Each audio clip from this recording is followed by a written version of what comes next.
Welcome to concept. आज हम बात करेंगे टाइप्स ऑफ गुड्स की और उनके डिमांड कर्व्स की। हमारे पास चार तरह के गुड्स हैं, यहाँ पे normal goods, inferior goods, substitute goods और एंड पे हमारे पास आता है कॉम्प्लीमेंट्री गुड्स। तो हम स्टार्ट करेंगे द लॉ ऑफ डिमांड से, लेकिन उससे पहले गुड्स क्या होती हैं। Goods are physical produce objects for which a demand exist. मतलब इनको बनाया जाता है, मैन्युफैक्चर किया जाता है और मार्केट के अंदर इनकी डिमांड एग्जिस्ट करती है, मतलब इनको परचेज किया जाता है। Know the law of demand हमें क्या बताता है। The law of demand states that there is a negative और inverse relationship between price and the quantity of a good demanded. मिसाल के तौर पर अगर हमारे पास एक ऑटोमोबाइल है, ठीक है, उसकी प्राइसेस बढ़ जाती हैं तो मार्केट के अंदर उसको परचेज करने वाले लोग कम हो जाएंगे। यही लॉ ऑफ डिमांड हमें बता रहा है कि जब प्राइस बढ़ जाती है किसी चीज़ की तो quantity of a good demanded कम हो जाती है। नेगेटिव रिलेशनशिप है हमारे पास। ग्राफ भी हमें यही बता रहा है, यहाँ पे क्वांटिटी डिमांडेड है और यहाँ पे हमारे पास प्राइस पर यूनिट है। तो जैसे जैसे हमारे पास प्राइस बढ़ती गई, जो सी क्वांटिटी डिमांडेड थी वो कम होती गई। और एक ऐसा भी पॉइंट आया कि जो सी लोगों की परचेजिंग पावर थी ये उसकी रीच के ऊपर चली गई और जो सी एक प्राइस के ऊपर जो क्वांटिटी डिमांडेड ज़ीरो हो गई। ठीक है। सो नेक्स्ट हमारे पास आएगा नॉर्मल गुड्स। तो नॉर्मल गुड्स और जो सी हमारे पास इन्फीरियर गुड्स होती हैं, इन दोनों का ताल्लुक इनकम के साथ होता है, जबकि सब्स्टिट्यूट और कॉम्प्लीमेंट्री गुड्स का ताल्लुक प्राइस और डिमांड के साथ होता है। तो नॉर्मल गुड्स ऐसी गुड्स होती हैं for which demand goes up when income is higher and for which demand goes down when income is lower. जब लोगों की इनकम बढ़ जाती है, ठीक है, कंज्यूमर्स जो से होती हैं तो उन चीज़ों को ज़्यादा परचेज करते हैं, डेफिनेटली उनकी फिर डिमांड बढ़ जाएगी। और जब उनकी इनकम कम हो जाती है तो इन चीज़ों को कम परचेज करते हैं और उनकी डिमांड कम हो जाएगी। इसमें हमारे पास फूड्स हैं, क्लोथिंग है, इंटरटेनमेंट है, होम अप्लाइंसेज है। सिंपल अब बात करें कि जब किसी की सैलरी बढ़ जाती है तो वो अगर कोई भी चीज़ को परचेज़ कर रहा है, ठीक है, एक रेगुलर आइटम परचेज़ कर रहा है तो मे बी उसको वो यूज़ करने की जो सी उसकी कैपेसिटी है वो बढ़ जाएगी। अब नेक्स्ट हमारे पास नॉर्मल गुड्स का डिमांड कर्व आ रही है हमारे पास। तो यहाँ पे मैंने कुछ डेटा भी शो किया हुआ है ताकि हम चीज़ों को ज़रा सिंप्लीफाई कर सकें और इजीली अंडरस्टैंड कर सकें। यहाँ पे हमारे पास वर्टिकल जो सी हमारे पास लाइन है उसके ऊपर हमारे पास प्राइस आ रही है और हॉरिजॉन्टल एक्सिस के ऊपर हमारे पास क्वांटिटी आ रही है। अब हमारे पास यहाँ पे दो सिनेरियोज हैं। एक हमारे पास डिमांड ए है और एक हमारे पास डिमांड बी है। डिमांड ए, यहाँ पे इनकम की हम बात कर रहे हैं। डिमांड ए हमारे पास वो सिनेरियो है जब जो से लोग थे, जब कंज्यूमर थे, उनकी इनकम $100 थी। सारा डेटा मैंने ज्यूम किया हुआ है। तो यहाँ पे उनकी इनकम क्या थी, $100 थी, इनकम कम थी। लेकिन डी बी, ये ऐसी सिचुएशन है जब उनकी इनकम $100 से बढ़ के $200 तक चली गई है। ठीक है, तो ये सिनेरियो डिफरेंट है, यहाँ पे इनकम ज़्यादा और यहाँ पे इनकम कम है। अब हम देखेंगे पी नॉट। कोई भी एक प्रोडक्ट है, उसकी प्राइस पी नोट कितनी है, हमारे पास $1 है। ये जस्ट अज्यूम डेटा है सारा। तो $1 के ऊपर उसकी जो सी क्वांटिटी डिमांडेड थी मार्केट के अंदर, इस वाले सिनेरियो में, डी ए वाले सिनेरियो में, जब $100 उनकी इनकम थी तो वो कितनी उसकी डिमांड थी, 5 थी। ठीक है। लेकिन जब उसकी प्राइस बढ़ गई, ठीक है, P1 चला गया, पी नॉट से P1 चली गई और ये प्राइस 1 से $3 चली गई, तो यहाँ पे उसकी जो सी क्वांटिटी डिमांडेड थी वो कम होगी, वो 3 आ गई हमारे पास। ये तो सिंपल है लॉ ऑफ डिमांड। ठीक है, लॉ ऑफ डिमांड जितनी हम कर्व डिस्कस करेंगे सबके अंदर एग्जिस्ट कर रहा है। लेकिन अब यहाँ पे हमारे पास सेकंड सिनेरियो आता है कि जहाँ पे हमारे पास जो सी इनकम है उस बंदे की या कंज्यूमर्स हैं, जो से लोग हैं, उनकी इनकम बढ़ चुकी है, $100 से $200 पे चली गई है। तो ये देखें पी नॉट वही है, यहाँ पे $1 था, 5 थी उसकी डिमांड, ठीक है, 5 थी, लेकिन अभी $1 ही है। ठीक है, प्राइस $1 ही है, लेकिन उसकी जो सी इनकम है वो $200 चली गई है। तो may be there is a chance कि वो उसकी डिमांड प्रोडक्ट की बढ़ जाएगी, क्योंकि एक ओवर हम चीज़ें देख रहे हैं कि, ठीक है, ओवर द सोसाइटी। तो उसकी जो सी 5 अगर पहले डिमांड थी तो वो 8 पे चली गई है, डिमांड यहाँ से शिफ्ट करके यहाँ पे चली गई है। जब भी किसी भी प्रोडक्ट की डिमांड बढ़ती है तो कर्व जो सी होती है वो राइट जानब शिफ्ट करती है। सेम अगर डिमांड, लॉ ऑफ डिमांड तो एग्जिस्ट कर रहा है, अगर प्रोडक्ट की प्राइस बढ़ जाती है, ठीक है, पी नॉट से P1 चली जाती है, स्टिल उसकी 200 वाले सिनेरियो में, मतलब इनकम बढ़ने वाले सिनेरियो में भी डिमांड कम होगी। लेकिन कंपेरेबल इससे, इसके साथ हमने कंपेयर करना है जहाँ पे हमारे पास $100 थी, उसकी निस्बत इसकी डिमांड फिर भी ज़्यादा होगी। कितनी थी P1 के ऊपर जब $100 था, डिमांड हमारे पास 3 थी, लेकिन यहाँ पे हमारे पास डिमांड कितनी है, जो सा हमारे पास बी केस में आ रहा है वो हमारे पास डिमांड 6 है। स्टिल ये वाला जो सा अगर हमारे पास 6 आ रहा है, इस 5 से भी ज़्यादा है जब उसकी पी नॉट के ऊपर प्राइस थी। ये तो एक सिंपल मैंने ज्यूम डेटा किया हुआ है, लेकिन कहने का ये मतलब है कि नॉर्मल गुड्स की जो सी प्राइसेज होती हैं, ठीक है, सॉरी, जो सी क्वांटिटी डिमांडेड होती है, जब इनकम बढ़ती है तो राइट की तरफ शिफ्ट कर जाती है, मतलब क्वांटिटी डिमांडेड बढ़ जाती है। नेक्स्ट हमारे पास केस आ रहा है इन्फीरियर गुड्स का। टोटल इससे अपोजिट है। इन्फीरियर गुड्स ऐसी गुड्स होती हैं for goods for which demand fast when income rises, income जब बढ़ती है तो डिमांड इनकी कम हो जाती है। क्यों कम होती है? Consumer shift to better alternate available in the market. Simple अगर आप बात करें कि अगर किसी के पास पैसा ज़्यादा आ जाता है तो ब्रांड कॉन्शियस हो जाता है, वो एक इन्फीरियर प्रोडक्ट को छोड़ के एक अच्छे प्रोडक्ट को परचेज़ करना स्टार्ट कर देता है। तो इन्फीरियर प्रोडक्ट ऐसी प्रोडक्ट होती हैं जिनके सब्स्टिट्यूट अच्छे अवेलेबल होते हैं मार्केट के अंदर, और जब लोगों के पास पैसा आता है या उनकी इनकम बढ़ती है तो इनको छोड़ के अच्छे प्रोडक्ट के ऊपर शिफ्ट कर जाते हैं। जैसे लो क्वालिटी प्रोडक्ट्स हमारे पास हैं, क्लोथ में ले लें, फूड में ले लें, नो नेम ब्रांड्स हैं, ठीक है, लोग ब्रांड कॉन्शियस हो जाते हैं। तो ऐसे आइटम्स जिनके कोई ब्रांड ही नहीं है, वो लोकल मेड हैं, तो लोग उनको छोड़ के ब्रांड्स के ऊपर शिफ्ट कर जाते हैं। ग्राफ इसका टोटली ऑपोजिट है। यहाँ पे जो सी कर्व है वो लेफ्ट की जानब शिफ्ट कर रही है।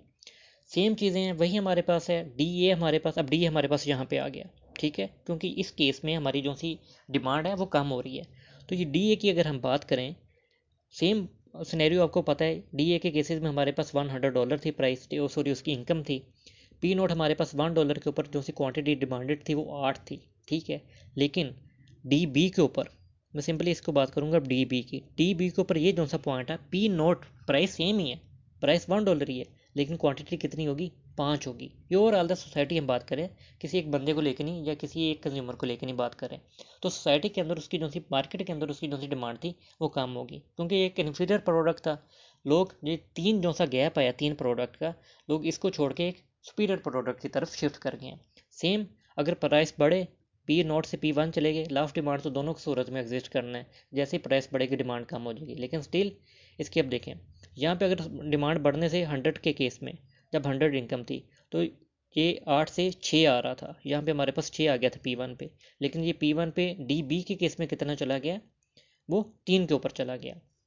सेम एग्जाम्पल है, डेटा भी हमारे पास सेम है, जस्ट हमारे पास कर्व यहाँ पे लेफ्ट की जानब शिफ्ट हो रहा है। और इन केस अगर आपको थोड़ा सा भी इसमें प्रॉब्लम आ रहा है, अगर आप ग्राफ को ज़रा थोड़ी डिस्कस करेंगे या देखेंगे तो आप ग्राफ को और इस डेटा को, तो आपको सिंपली जो सा कंसेप्ट है वो समझ आ जाएगा।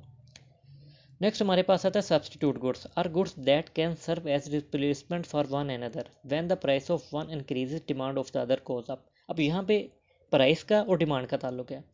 परफेक्ट सब्स्टिट्यूट आइडेंटिकल प्रोडक्ट, मैं आपको सिंपल से एग्जांपल दूंगा। अगर दो प्रोडक्ट कॉम्पिटिटर है ना मार्केट के अंदर, तो वो सब्स्टिट्यूट प्रोडक्ट्स हैं। सब्स्टिट्यूट मतलब मुतबादल, जैसे पेप्सी और कोका कोला है, इसकी हम एग्जांपल आगे जाके डिस्कस करेंगे।